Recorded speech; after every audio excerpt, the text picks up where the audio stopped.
Épisode 11 de La France, ce pays laxiste.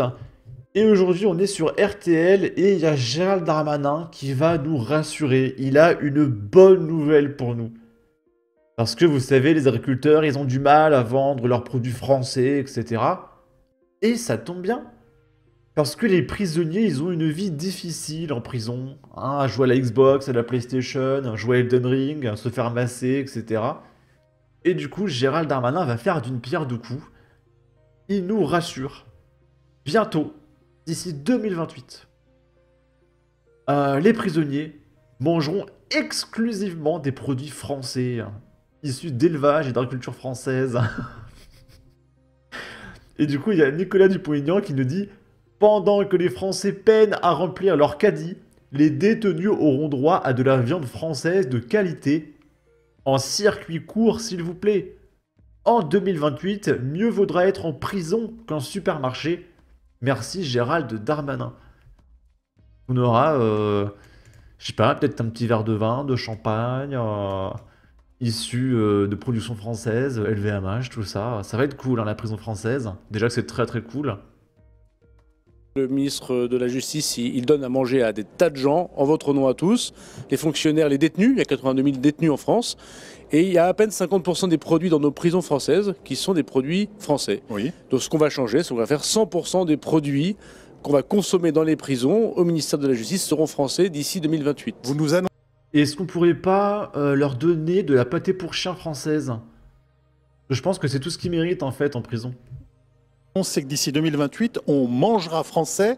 En fait, ce qu'on devrait faire, c'est que nous, Français, on mange des bonnes pièces de bœuf, etc. Et puis avec les restes, avec les boyaux, les organes, le cœur, etc., les yeux et tout, on fait une petite bouillie et on fait de la pâté ou des nuggets. Et ça, c'est pour les prisonniers, tu vois. Et c'est de la production française. On devrait faire ça. Votez pour moi. Dans toutes les prisons Voilà, françaises. exactement, et si possible en circuit court, parce qu'il y a une prison à peu près dans chaque département au moins, et En circuit court, attention. Hein. on ne travaille pas du tout avec des acteurs locaux agricoles. C'est un marché très important, c'est un marché d'argent public. C'est normal que ce soit les agriculteurs français qui, en premier, l'utilisent. Si je vous... Oui, c'est normal. Je pense même qu'il faudrait que les prisonniers, ils aillent directement à la ferme, choisir leurs produits, vérifier qu'ils sont frais, etc. J'en peux plus de ce pays, bordel. En plus, je viens de tourner ma vidéo où je parlais de l'Asie. Attends, je suis dégoûté. vous dis, ça va coûter plus cher. Ça va coûter sans doute un petit peu plus cher, mais c'est une façon peut-être plus efficace de soutenir nos agriculteurs que de leur donner des subventions. Voilà, donc ça va coûter un peu plus cher pour Nicolas. Mais au moins, les détenus, ils auront de la viande française. D'accord. Mais pitié! Pitié! Pitié! Et du coup, il y a quelqu'un qui nous montre une image, voilà, de clodos français qui n'ont pas assez à manger. Et vous savez quoi, plutôt que de poursuivre sur du laxisme judiciaire, je viens de penser, on va comparer ça avec autre chose. C'est une vidéo que je vous invite à regarder. Elle vient de Vincent Lapierre. Je récolte 23 000 € pour un SDF qui s'appelle Pascal. Elle a déjà fait 117 000 vues en 18 heures. Et du coup, Vincent, voilà, a donné le chèque de 23 000 € à Pascal et ils ont discuté pendant une vingtaine de minutes. Et Pascal, qui est SDF, va nous expliquer pourquoi il est à la rue. Parce que Vincent, il va dire, bah on comprend pas, il y en a en commentaire, ils disent, mais pourquoi il va pas demander les aides sociales, etc., etc. Et Pascal nous dit, non mais t'as pas compris Vincent, je suis français. Je n'ai pas le droit aux aides sociales, etc. Je suis français. Écoutez bien. Et alors là, beaucoup de gens m'ont dit en commentaire, mais pourquoi il va pas s'adresser aux services sociaux? Pourquoi il va pas dans des places d'hébergement? Ah mais tout ça je l'ai fait. Alors les places d'hébergement il n'y en a pas. Parce que je suis français. Elles sont réservées aux immigrés, aux sans-papiers. Enfin aux... Ouais, ceux qui viennent quoi. Ceux qui viennent en France. Vous voyez, parce que Pascal, il va voter Rassemblement National. On va pas aider quelqu'un qui vote Rassemblement National. Alors que le migrant pakistanais, malien, etc., lui, il va voter pour Jean-Luc Mélenchon, donc il faut vite s'occuper de lui. Voilà, ça fera un électorat. Ceux qui n'ont pas le droit d'être en France, tout leur est réservé. Et ça, je n'invente pas, ils ont qu'à se renseigner. Ça, c'est vraiment, c'est du vécu, quoi. Ouais, ouais, t'es allé ouais, voir c'est du t'es allé vécu. voir les meufs des services sociaux, C'est du vécu. et elles t'ont répondu quoi? Et ils en ont parlé à la télé, hein, sur C12, ils l'ont dit, hein, que la mairie de Paris, que des membres du gouvernement avaient expressément prévenu les maires des services sociaux que tous les hébergements étaient réservés aux migrants. Voilà. Et donc toi, on te répond quoi? On te dit, bah mon cher monsieur, On peut rien pour vous.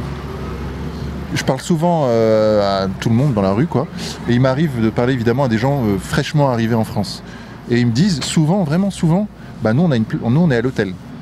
On est parce Oui, qu'il y a on leur les paye tout, c'est parce qu'il y a les associations Aurore, Gaïa qui leur payent des places d'hôtel évidemment avec l'argent du contribuable. Tout est gratuit pour eux. Ils sont pris en charge. Et ça c'est À vrai. 100%. Je l'ai constaté, quoi, vraiment. Oui, oui. Et toi, non. Non, moi en tant que Français, j'ai le droit à rien. Eux, ils sont soignés gratuitement, ils sont hébergés gratuitement. Aussi, tu peux être soigné gratuitement, t'as droit. Non, non, moi j'ai pas le droit. Mais comment ça, t'as pas le droit? Ah non, moi je suis français, donc il faut que je paye. Si. Ah non, je te promets, attends, j'ai eu assez le droit. Hein. Ouais. Ah oui. Non, les Français doivent payer. Hein. Déjà, dès que tu vas voir un spécialiste, donc dermato, ou alors ophtalmo, etc., tu payes. Un spécialiste n'est pas remboursé par la Sécu, ou alors très peu. Je me suis fait retirer les dents de sagesse, j'ai payé 650 balles. Hein. Alors que je pensais naturellement, bon bah que les dents de sagesse c'était l'opération standard. Non, non, 650 balles. Hein. T'es remboursé de rien quand t'es français. Hein. Ah oui, oui, c'est ça la situation en France. T'as droit. Non, non, rien du tout. Enfin, maintenant je vais faire les demandes du coup. Mais je vais voir ce que ça donne, mais faut pas être pressé. Hein. Bah non, quand on est français, faut jamais être pressé.